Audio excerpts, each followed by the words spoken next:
Hey guys, what's up? It's me, Thomas. Tonight we're back here with the Green Scorpion. Tonight, well, hope you're ready to feel the heat, because we got the top 10 video game Pyromancers. So yeah, these fiery benders, well, probably burn you to a crisp. So, who's the best? Time to find out. Be sure to like, subscribe for more. Hope you enjoy. Let's check it out. I think this is actually the start of the elemental ones. You'll see.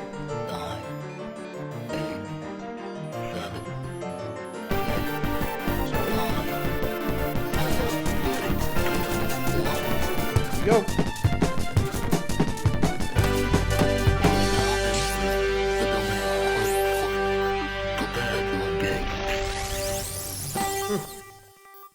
Here we go.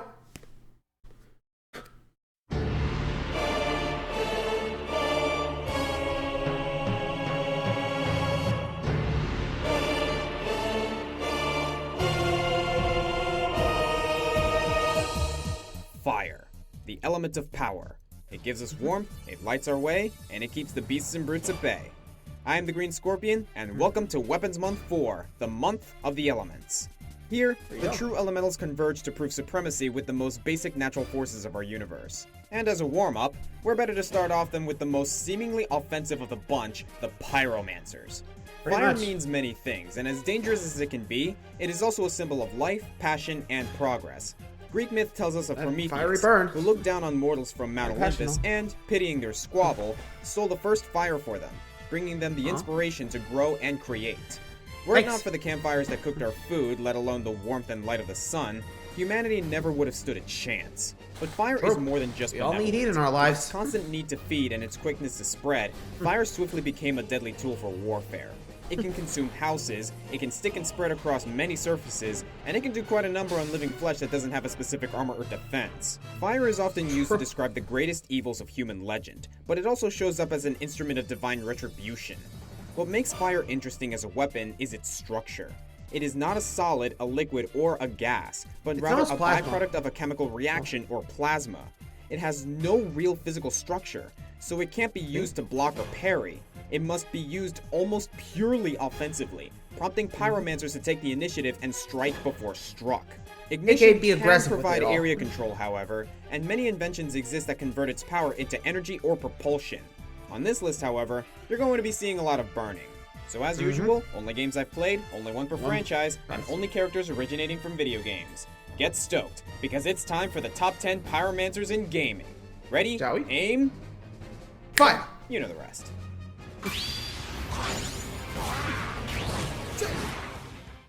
First up, I'm very happy to start this list with Volga, Sia's caustic general from Hyrule Warriors. This means that he fills a spot for a Legend of Zelda character, even though he's not part of the Legend of Zelda canon, whatever that means anymore. Volga's presence here helps me clarify a rule that will hang over all of Weapons Month 4. Does the element have to be their only weapon? No, but it can be a tough call. While Volga's martial weapon is a spear, his element is fire. You'll see a few returning Weapons Month champions this year because it's very possible to have both a weapon and a prescribed element that equally services a fighting style. Volga didn't exist yet when I wrote top 10 spear wielders, though if he did, he easily would have supplanted Orca. Scratch that, Koei, if you put Orca in Hyrule Warriors... never mind, off topic. So, while Volga uses a spear even better than a certain outset mariner, his flame strikes and fiery breath make quick work of the hordes of enemies he faces. To get more specific, Volga plays a lot like Lu Bu, but with the Musou scaling of Diao-chan. And that's two of my favorite Dynasty warriors right there. His simpler attacks are on the weak end, but Volga's special abilities curve ferociously. And it won't be long before you see his better half. AKA the dragon. My land was a dragon. That's another reason I'm happy. I can rest knowing that there was at least one dragon on the fire list. Fire-breathing dragons are usually a big deal in any fantasy realm, and Zelda has many appear throughout the splitting timeline. Chiefly there's Volvagia, the corrupted dragon that guarded the Fire Temple, and Valoo, a more benevolent guardian of Dragon Roost Island. With Volga, we kind of get a spiritual nod to those characters, both in name and intensity. His spear keeps him a tad lower than he would be otherwise, since many of his attacks are concussive, but I do appreciate how his default spear is designed similar to a dragon's claw. And look at the intensity of these flames. Even in his humanoid form, he breathes fire, he causes pyric eruptions, he adds heat to his charge attacks, and the fire tends to linger around him even when there's no visible tinder. The English translation calls him the Dragon Knight, but I much prefer his Japanese subtitle, the Scorching Berserker. As a character, Volga has little interest in joining Sia's forces until he is brainwashed into it and given even more power. But in his last mission, Zelda appeals to his prideful nature and convinces him to eschew Sia's extra strength and fight Link on an even playing field. Volga really has no allegiances in the end, he just fights to prove himself the bigger man. Pretty much honor. And when he's not brainwashed, he chooses his opponents as meticulously as a forest fire chooses trees. That is to say, not at all. As arrogant as he is powerful, Volga brings only desolation and leaves only smog.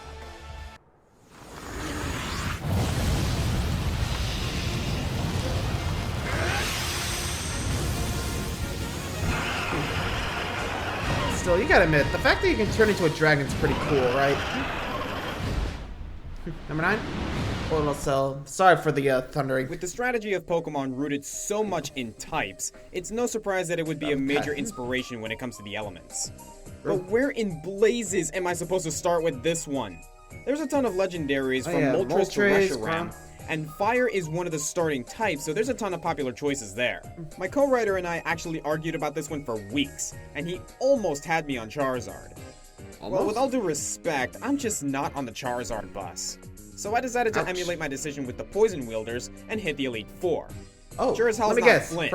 2 fire types doesn't make you a specialist, poser.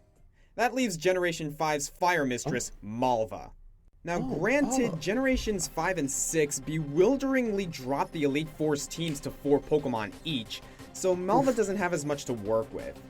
Man, remember when the Elite Four was actually challenging? But the Kalos Elite Four does sit at a higher level cap, so this puts Malva at higher levels than Flint or Blaine for a player's first run through. Quality over quantity. But before we get to her roster, let's take a closer look at the woman herself. Recognize her? That's right. She's the same woman who reports the news on the Holocaster. She's something of a celebrity in Kalos and even has strong ties to Lysander. She was actually a Team Flare member, and boy is she mad at you for taking them down. She had already bought her ticket to be by Lysander's side in the coming Armageddon, but since she never fought for them and there's no evidence of her involvement, she gets off scot-free and keeps her chair in the league. Kalos also has some of the coolest architecture of all the regions, so challengers face Malva in her blazing chamber, with pillars of flame rising hundreds of feet above. Oh, and in Smash Brothers, Ho-Oh just hangs out in there sometimes. Malva may not have a Ho-Oh of her own, but she does sport a Talonflame, Torkoal, Pyroar, and... Chandelure! Yep, it's her! Best fire trainer, hands down! I love this thing! She keeps a lot of types in her moveset for coverage, but she's always ready for a Flare Blitz or an Overheat, balancing physical and special sweepers. There's also Chandelure's Will-O-Wisp, which gives targets nasty burns that really hamper physical attackers, and that Torkoal is a tanky little bugger. I might have had more of a case for Charizard, and I'm ranking Malva pretty low considering, but I really want to know more about her. At the very least, I hope we get a good rematch and can see a full 6 Pokemon team in the inevitable return to Kalos. You never know. You never know. So I wonder if we'll expose her for being a former Team Flare member. Anyway, number 8. It feels like every Mega Man game wheels out a new fire-based boss. Not just the classic series, but Mega Man X and even Mega Man Battle Network. Well, if you've seen my old collab with Quarter Guy, you know that Fireman is one of my favorite net navies. So that would make him the obvious choice for me, but hey, I had Malva on here for commanding Fire-type Pokemon, so why not apply the same idea to Battle Network? That's right, number 8 goes to Mr. Match. A member of the villainous World 3 group, Mr. Match is a cyber arsonist. How does that work? Well, as you may know, in the Battle Network universe, operators have personified computer programs called net navies who can be jacked into essentially any electronic device. These navies, along with viruses, can be used to battle each other or affect the operation of a device from the inside. Not only does Mr. Match have legions of fire-themed viruses at his disposal, he also has used 3 different navies throughout the series. He's Malva as a software engineer. In Battle Network 1, Mr. Match disguises himself as a repairman to put viruses in people's ovens. His net navi Fireman causes the stoves to spew flames and fill the house with smoke, so he's pretty much the opposite of a fireman. I won't go too into it again, but basically Fireman is a walking Bunsen burner and a mainstay in the series. Lan and Mega Man are able to delete him, but I guess Mr. Match had a backup because he's back as a really cheap opening boss in Mega Man Network Transmission. Seriously, this is the cruelest first boss I've ever seen. Ooh. In Battle Network 2, a reformed Mr. Match can be challenged for an optional boss. This time, he's customized Fireman into the demonic ziplighter known as Heat Man, who throws heat-seeking heat and can turn panels into lava. Keeping on his best behavior, Match gets a job at Scilab with Lan's dad in Battle Network 3, having switched yet again to the new Flame Man. The two are brought on board to consult in diffusing internet fires. Yeah, that's a thing. Well, surprise, surprise, Mr. Match started the fires and turned Scilab into a sauna of deadly proportions. Not surprised. Flame Man fights Mega Man backed by two candles that continually grow brighter. If they are allowed to shine too brightly, they can heal Flame Man and even make him invincible. Mega Man has to keep extinguishing the wicks, which can be hard to do with the amount of area control Flame Man imposes. He nearly deletes Mega Man before Base interferes and takes him out. So, is the match finally out? Not quite. No. In Battle Network 4 Red Sun, Match plans to blow up the Den Dome, but decides against it when he falls for the woman at the hot dog stand. He also gets into a rivalry with Atsuki and his Navi Burner Man. Mr. Match believes Atsuki doesn't have enough burning spirit, and challenges the two with, "Oh hey, Fireman is back." Okay. The ensuing battle sets the net ablaze and has to be stopped by Lan. After taking a game off, Mr. Match returns again in Battle Network 6 as, get this, an elementary school teacher. And this time, he really has turned his life around. Well, he's charged with countless cases of arson and threatened to blow up buildings, but I'm sure our children can be entrusted to him in Fireman. Oh wait, he's back to using Heat Man now. Will you make up your mind already? He's like one of those trick birthday candles. Every time you think he's out, he sparks back up again. Very much. Well, you gotta admire his commitment. Yeah, you gotta give him credit. He still kept at it, but, So, I wonder if it's, like, because he, like, fell in love with a girl at the hot dog stand. I had to ask. And to be fair, he didn't really kill anybody. Just, I think those like I said, no one got hurt by the fire. So, I think he got a buy by that. I don't know. Anyway, moving along. I don't know why, man. Still, he was Lance's teacher in the last game. I'm always apprehensive to talk about Blaze the cat, and so are most gamers who aren't truly devoted Sonic fans. Blaze skirts by discussion a lot because she has the rare qualification of premiering in Sonic Rush, a great game that very few people have played, in a time of Sonic's history I like to call the Age of Friendship. Starting with Sonic Adventure, each game started introducing more animals to Sonic's circle. They served their purpose in each game. Rouge, Shadow. Adventure 2, Cream and Advance 2, Omega and the reintroduced Team Chaotix and Heroes. But with each successive game, there was this growing ensemble of characters who stuck around but didn't seem to serve any purpose. Seriously, by Shadow the Hedgehog, what purpose did including Charmy the Bee serve other than reassuring that he was still around? What is his narrative function? Regardless of what you think of the qualities of these games, it was certainly not the tightest storytelling. Blaze was rather the same. We learned a lot about her in Sonic Rush, but then she's just kind of hanging around in 06 and Generations, wasting what could be an interesting character if she didn't have to share the spotlight with so many other animals. Well, she's better than that other cat that Sonic knows, so let's give Blaze a look. There's some strong parallels between Blaze and Sonic. Blaze hails from the Soul universe as a princess born with the sacred right to protect the Soul Emeralds and defend the realm against Eggman Nega. In other words, she's an alternate dimension serving the job of both Sonic and Knuckles. Pretty much. Though we never learn how Sonic got to be his world's hero or why he feels responsible, not without reading into the Archie comics at least, Blaze does have a background to her. She was born with pyrokinesis and could create flames at will fueled by her emotions. Afraid of the destructive potential of her powers and pressured by the duty she'd eventually serve, Blaze grew up very reserved and cold to keep herself focused and in control. Because of that, she has never known friendship until she is thrown into Sonic's universe by a freak accident. It should be noted that she is less experienced in world crises than Sonic, but I think that's only because she took a more proactive approach to protecting her world than Sonic ever did. So the world was in danger much less often. I mean, most games start with Sonic lazing around, goofing off, or maybe eating a chili dog, then suddenly Eggman is wrecking havoc and Sonic's like, oh, I better fix that.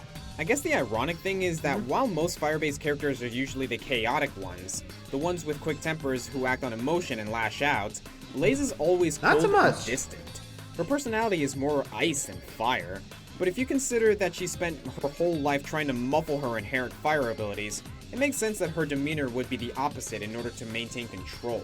Blaze's self-regimen is based on balance, and her fighting style, or platforming style I guess, is about equal and opposite reactions. Through sudden combustion, Blaze propels herself forward to match Sonic's speed. Basically, the era of the She boost. can reach ridiculous levels of acceleration, going from a standstill to well over 80 miles per hour almost instantaneously. While at top speed, she engulfs herself in heat, becoming a nigh unstoppable land comet.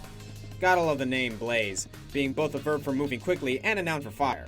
Her signature move is an incandescent pirouette, which explains her ballet-like outfit and befits her theme of balance. After meeting Basically, Sonic fire and... tornado. Learning that the true power of the emeralds is friendship. Blaze is able to use the soul emeralds to become Burning Blaze, a flying Hellcat nearly as fast as Supersonic with the added benefit of shooting fireballs. You know, I could almost buy the friendship thing from Blaze. Or more appropriately, passion. Fire is the element of power, and it's the inner passion within where her power truly derives. And what the hell, let's look at Sonic 06. Blaze isn't just fast, she's quick.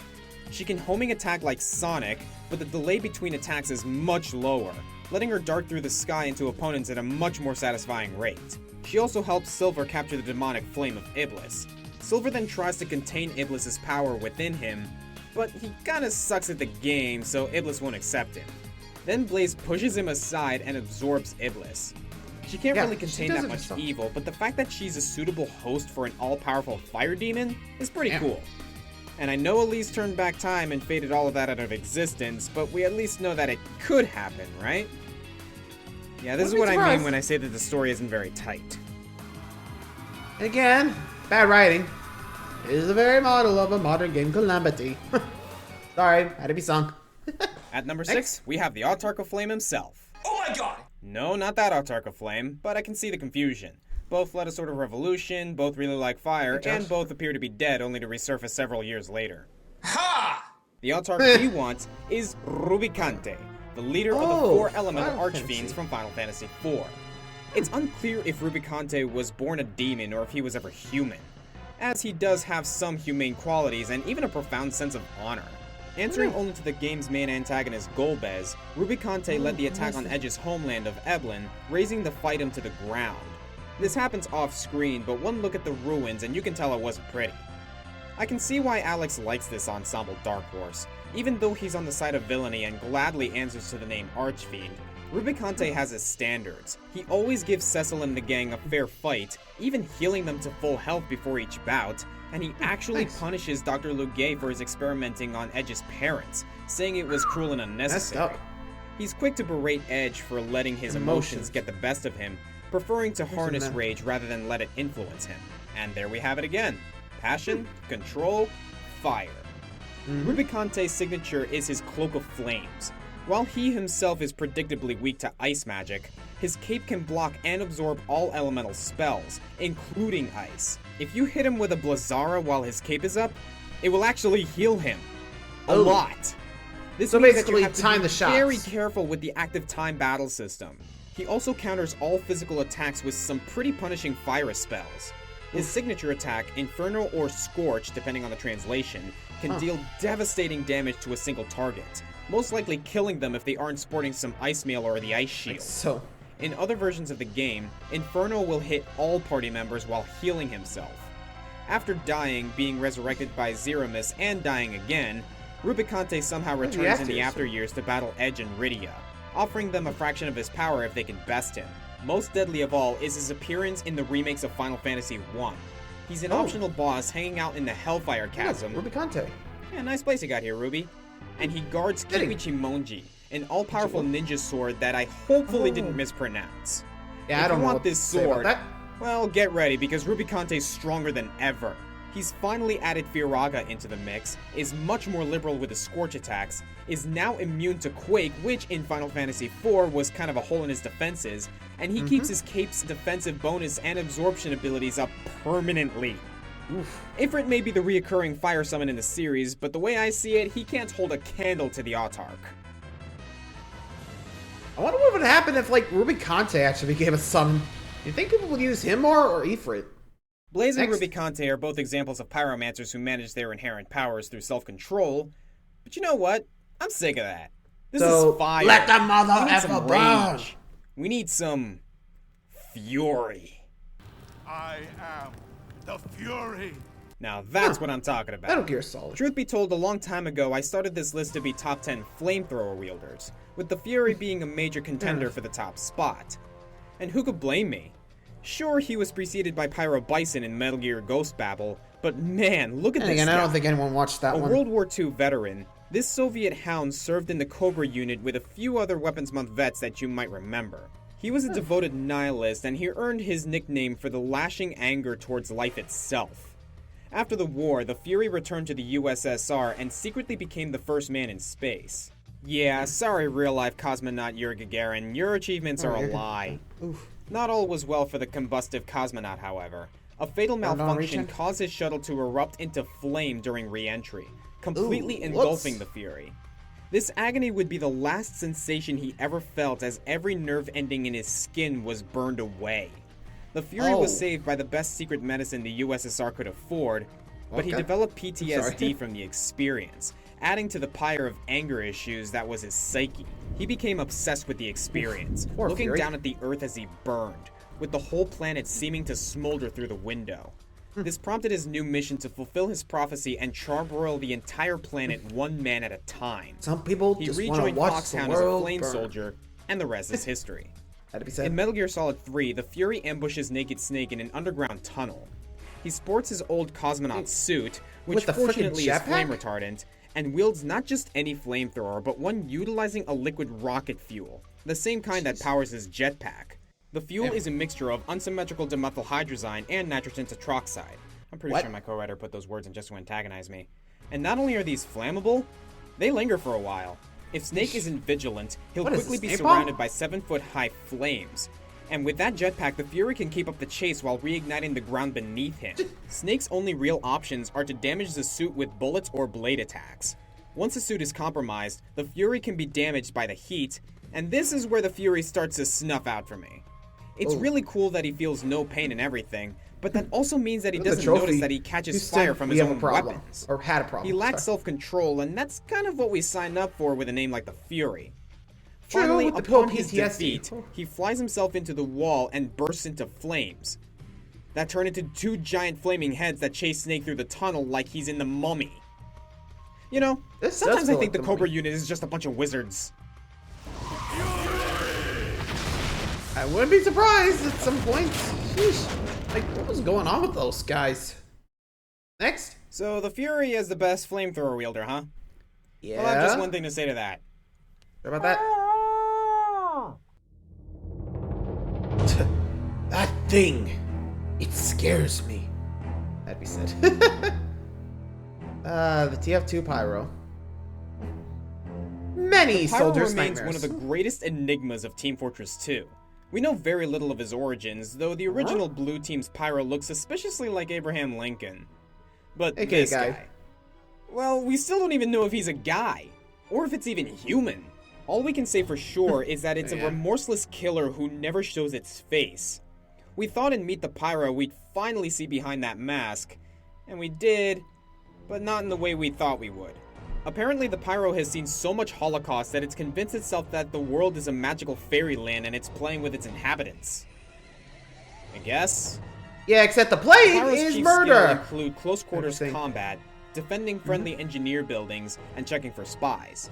The trusty flamethrower is deadly enough on its own, but the afterburn effects it applies make it a force to be reckoned with. Its flames also instantly foil a spy's cloaks and disguises, and since there's no friendly fire in Team Fortress 2, you can just go around blasting everyone until you find an Bye, Jack. imposter. Outside the standard flamethrower, there's a number of options. The backburner guarantees critical hits when burning people from behind, the degreaser is smaller but quicker to switch into from other weapons, and the phlogistinator can heal and empower the pyro after dealing enough damage. Most of the flamethrowers also come equipped with the compression blast, which push back enemies, deflect rockets, push aside sticky bombs, and can be used to put out any smoldering teammate. Unlike the Fury, the Pyro's flame retardant suit never rips apart, even from except the swords or flog. miniguns. Yeah, So the that Pyro don't have can never overblast. suffer burn damage from another Pyro. And though his short-range style does leave him susceptible to gunfire, he has the added bonus of being one of the fastest characters in the game, helping him catch up to enemies who try to kill him from afar. The Pyromania doesn't stop at flamethrowers. Like so. Standard Pyro keeps a shotgun as a secondary weapon, but that can be switched out for the flare gun, a long-range gun that can ignite targets, making it perfect for keeping back those pesky snipers. Similarly, there's the detonator, which fires flares that explode, igniting multiple victims or helping the Pyro blast jump. Or the scorch shot, where the flares lie on the ground after hitting, potentially igniting foes who step on it. Or the man melter, a high-tech flare gun / extinguisher combo that doesn't even require ammo. On the melee front, the Pyro has a fire axe that helps him reverse the burning wreckages he creates. There's also the sharpened volcano fragment, which does less damage but ignites enemies, or my favorite, the extinguisher, which does critical damage to anyone already ignited. Not to mention the third degree, which isn't fire related, but the name is a hammer. And for the big finish, one of his taunts produces a flaming Hadouken that instantly kills anyone unfortunate enough to stumble into the train. Oh, and in Team Fortress 1, he had an incendiary shotgun and napalm grenades. Yeah, did you remember that there was a Team Fortress 1? But Nope, I guess me that neither. version of the Pyro isn't nearly as endearing. Deranged. Yeah, but still, you gotta admit, like, the fact that he's, like, thinking it's like a game, like, yeesh. You need to be on his bad side, or at least be the one that has to wake him up from the night, or at least the daydream. Which, I mean, if you want to do it, you do you, but I'm staying far away from an angry Pyro, thank you. Anyway, moving on, final 3.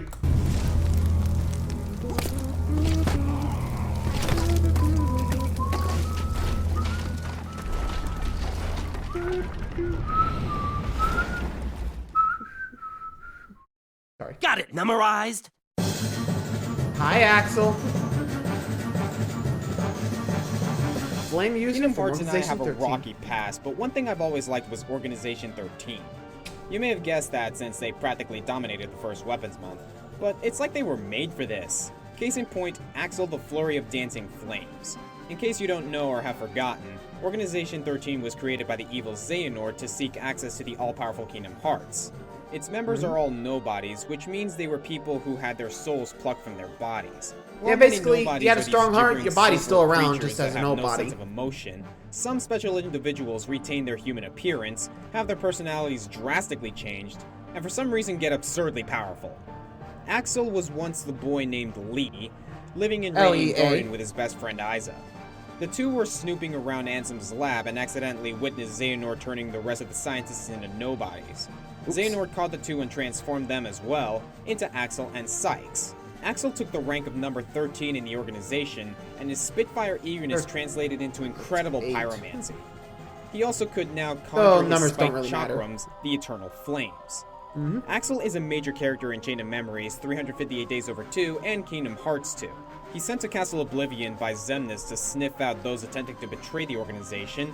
Ironic, because Axel and Sykes are planning to take over themselves and find a way to reclaim their hearts.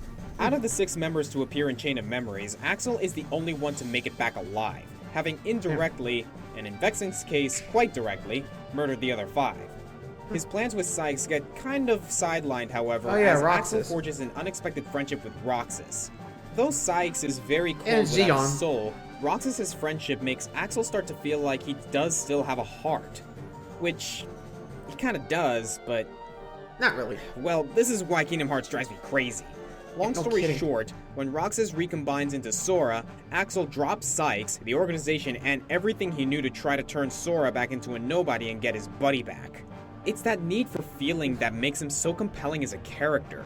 He doesn't want his own heart back. He actually becomes a Keyblade wielder. Not surprised. The thing keeping Axel from getting any higher is his need for his chakrams.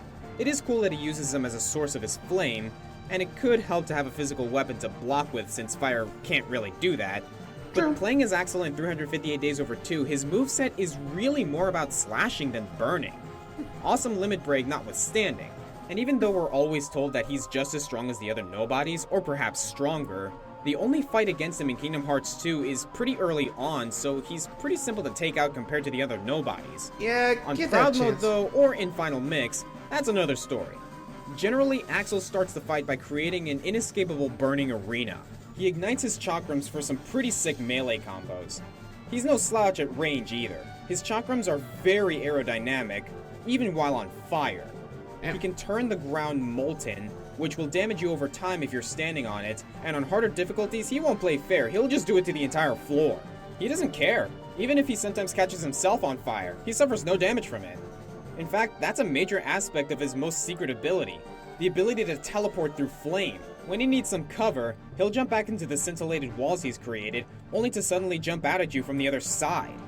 He can also teleport to his burning chakrams after throwing them, meaning, yes, he can play catch with himself. Eventually, Axel comes around and decides to help Sora, perishing in one last fiery explosion to finish off a swarm of enemies. What a sadly fitting end to the beloved okay, no, he's back. Yeah, he's not done. Axel is so popular that he can't be killed. A flame that can't be snuffed out. Gotta memorize. If someone's nobody and their Heartless are both killed, the original person can come back. I still That's think a that's way to kind of resurrect. bullcrap. But hey, we got Lee back and he's helping Sora and Riku. Heck, Lee? in the final moments of Dream Drop distance while Mickey and Riku are getting pinned Here it down like comes. chumps, it's Axel that blocks Xehanort's weird heart transfer thingy and saves Sora. You'd think now that he's a somebody again, he'd lose his weapons and his pyrokinesis, but no, Oh, no. Rule of cool. Right there. And yeah, he's technically a different character now, but everybody keeps calling him Axel. And I finally, mean, Lee decides same to stop appearance, correcting so him. makes sense. And Axel by any other name is just as... Yep. There it is. Did he summon a Keyblade. Keyblade?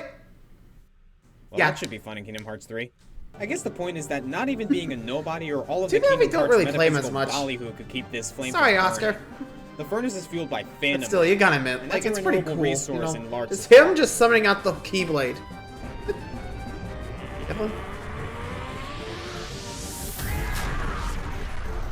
Thanks, Lee.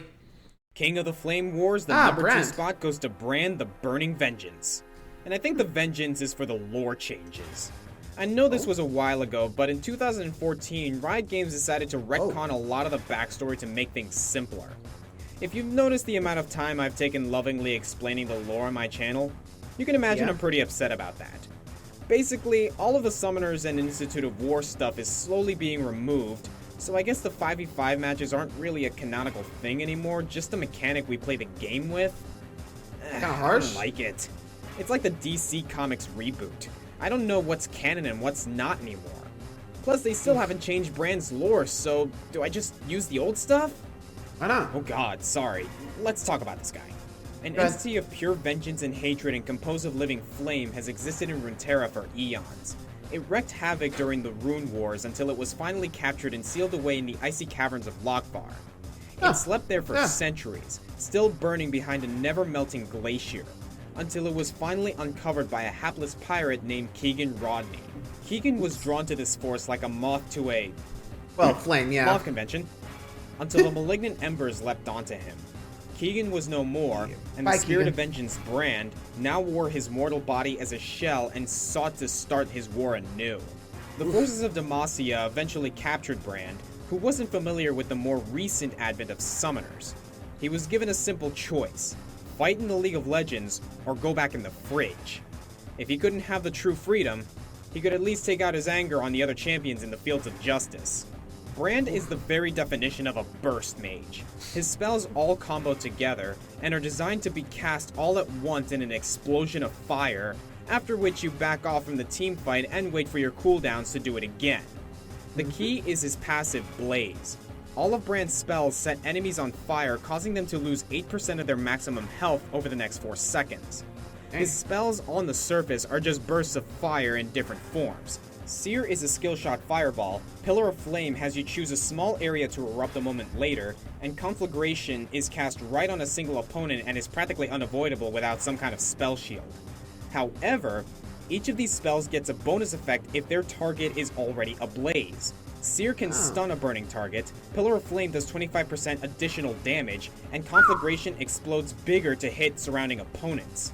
So Oh, I really, see. it I comes guess down they to got- what you want to do they gotta and build which so it's, additional like, effect to sacrifice burns by last leading longer, with right? that spell. Doing all of this at once in a pod of enemy champions can be pretty cathartic. Then there's his ultimate, Pyroclasm. Besides Oh, just wow. being a fun Bounce word to stones. say, Pyroclasm shoots a stream of flame at an opponent that bounces to other enemy units, dealing tons of damage. So with every basically, hit. fiery pinball. And if the target is ablaze, it will prioritize other champions when it bounces instead of minions. So, assuming that anything could survive Brand's onslaught of burst spells, Brand can target them as they hobble away, and if they make the normally sensible decision of sticking together, well, even better. And if you really, really like immolating people, take Ignite. He may look like a crunchy man wearing cargo pants, but within that husk is a living flame. A perfect mage to play when you really want to burn off some steam. The inferno begins. Ooh, that was a big one. Anyway, number 1 Pyromancer, go!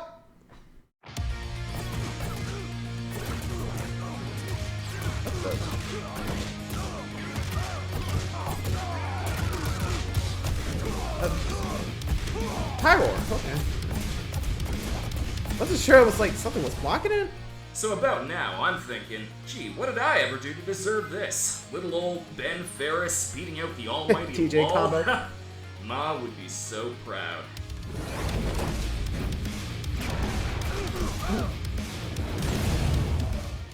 Can't say I'm surprised, though. You want a pyromancer or whatever you call it in gaming? Heck, I could teach a course to those 9 pinheads before me about it. But I guess that's what happens when you're Cinder. Losers. There you go. Man, I love Ultratech, and I love the new me. Since they got a hold of me with a little bit of alien DNA, my skin is pure plasma, and my air game has never been better. I don't even need magic or flamethrower or whatever. I am fire, and I don't even need some human shell-like brand name over there. I've got as much power as him, plus I learned this revolutionary technique called jumping. Who'd have thunk Brand's pants weighed 80 tons? See, I like controlling the air and rushing down my marks. I can also zone when I need to. Gotta love the pyro bombs. They stick on you like Saberwolf on a Big Mac. Oh, and there was this one time I set a girl's legs on fire, and she nearly kicked herself to death. No comparing me to any of those other flame body wannabes. Inferno has to sleep in a sword all day. Pyron from Darkstalkers, I looked cooler than that on the Super Nintendo. And Zap Brannigan over there depended on a bunch of alien technology in the end, but I guess that's just the pot calling the kettle black. But whether I'm torching up a raptor or making Spinal into his own funeral pyre, people around here know who the King of Kindle is. So if Brand has a problem with that, I've got no problem fighting fire with... well, fine. you know the rest. This was the Green Scorpion. Cinder out.